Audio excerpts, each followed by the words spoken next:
Reverend Manning, why did you found the Greater New Orleans Interfaith Council Against Climate Change? So in 2020, I founded the Greater New Orleans Interfaith Climate Coalition because there was an awareness on behalf of myself and many other climate activists and advocates for the mitigation of climate change and environmental justice that when we protested, when we marched, when we did press conferences, when we went to the Capitol, there were hardly any clergy that were there. And if we are truly people of faith, that truly believe that the call of God and the mandate that God holds us to is to love creation and to care for the earth, and thus part of that creation is humanity and the people of God on this earth. If we truly believe that, we truly believe that we are led by love and compassion, then we need to put our political issues aside. We need to put money aside, and we need to step boldly forward as clergy and get on the front line. And so it was my understanding, and I felt led by the Lord God to establish the Greater New Orleans Interfaith Climate Coalition to invite people of faith to stand up and to walk alongside organizations that are grassroots organizations that are being hurt and harmed right now because of climate change, who are dying, frankly, because of the harmful carbon emissions, and to make it clear that we need to do a better job of caring for all of creation. And so while we may not be able to agree and come together in terms of worshiping together, many of our doctrines don't allow that, and we may have issues that we'll never agree on. We can put those doctrinal and theological issues aside and say that we can agree together that this is an existential crisis that we need to stand together on, despite race, despite religious background, despite geographic location. We need to come together and fight it. And that's why I established the Greater New Orleans Interfaith Climate Coalition to raise up clergy and people of faith. Reverend Manning, could you tell us about the Lighthouse project and how it being built at your church has affected the community?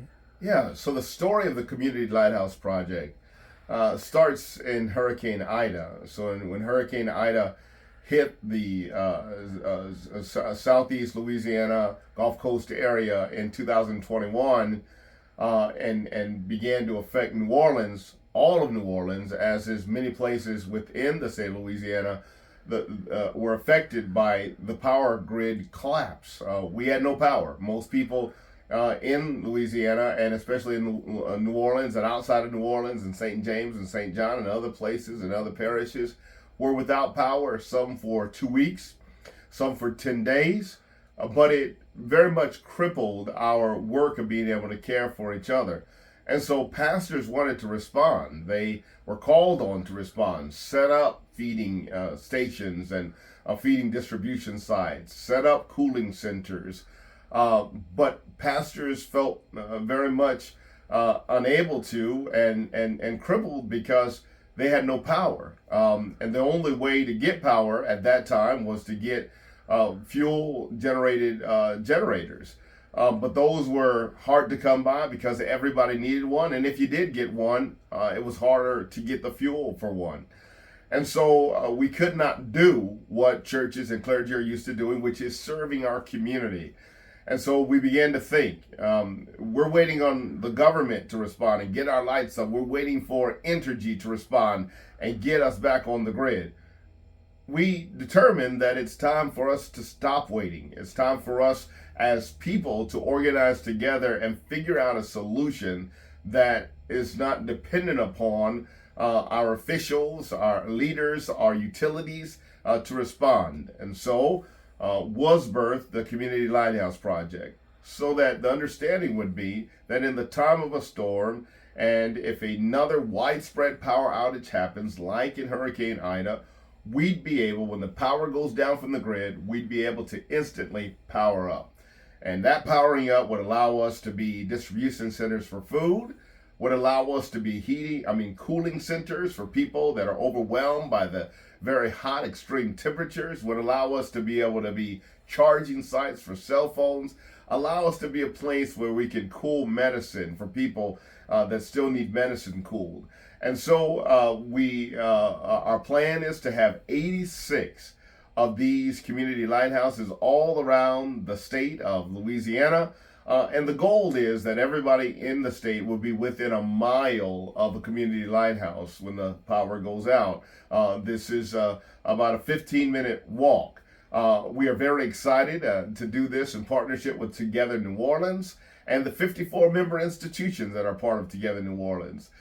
We have now started with our pilot program, which consists of 24 community lighthouses. Those 24 community lighthouses consist of 16 within the city of New Orleans and 8 outside of the city of New Orleans. The 2 that now have commercial grade solar panels and battery backup storage installed on them are Bethlehem Lutheran Church, which is about 2 miles from where I sit. I am the pastor here at Broadmoor Community Church. We now have commercial grade solar panels and battery backup storage that in the event of another widespread power outage, we'll be able to continue as we do now. We serve over 10,000 pounds of food per week to those who are suffering from food insecurity because we're in a food desert. In the event of a hurricane just like Ida, those numbers went up exponentially, far beyond 10,000 pounds of food because people needed help. In the event of a hurricane and a widespread power outage, we'll be able to do that without failure, without missing a beat, because we now have commercial grade solar panels and battery backup storage. Not to mention, churches need to save money. We need to save money and so that we can do the work of the Lord. We're able to see those savings because of the solar panels. And finally, one other blessing, which is a tremendous blessing, is we're able to see a reduction in carbon emissions because of these solar panels.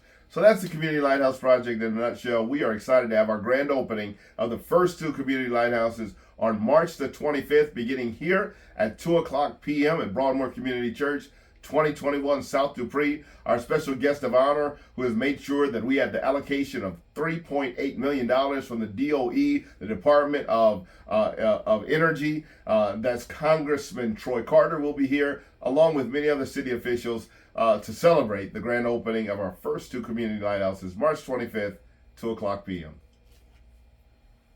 Thank you, Reverend Manning. You're welcome.